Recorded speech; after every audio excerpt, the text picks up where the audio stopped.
Chapter 8 completes the idea of periodic trends. The last trend we'll look at is electronegativity. Electronegativity is defined as the attraction of an atom for bonding electrons.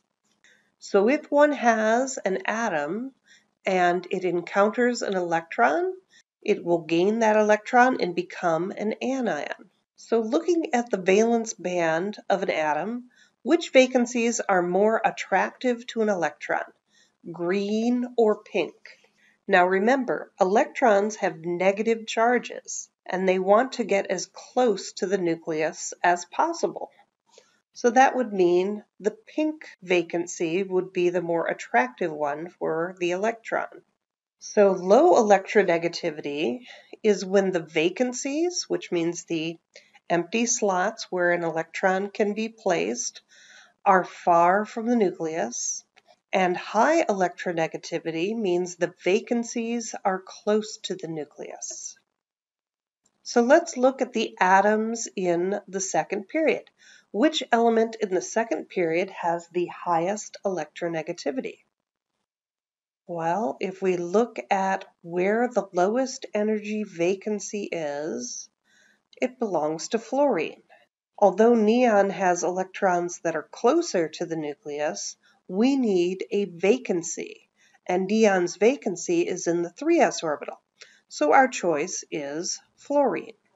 Here's our usual picture of valence orbital energies, and this time we're looking at electronegativity.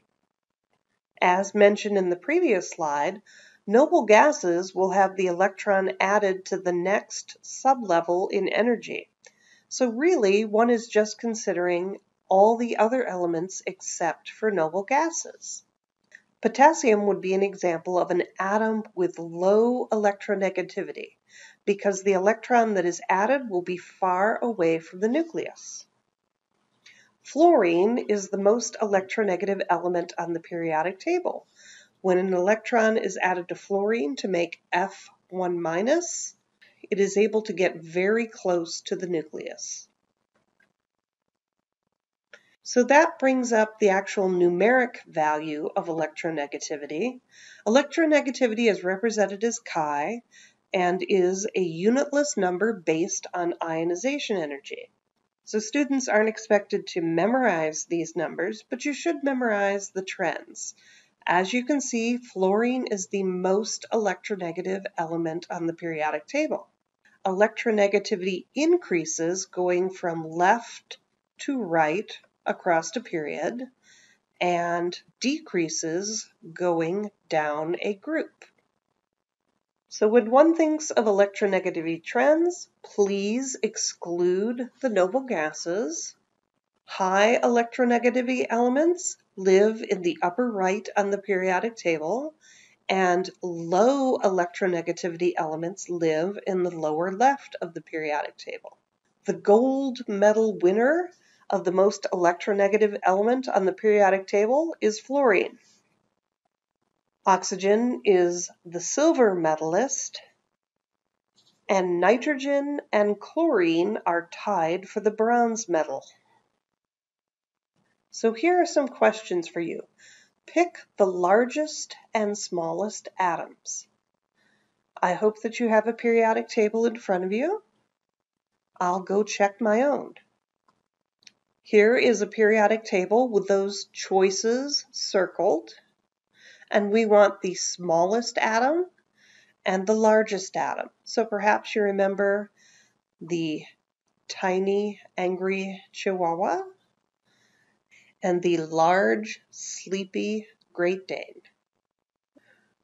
This question asks, pick the atoms with the highest first ionization energy and the lowest first ionization energy. So once again, please remember your tiny, angry Chihuahua that likes to grab onto things, and your sleeping, lazy Great Dane.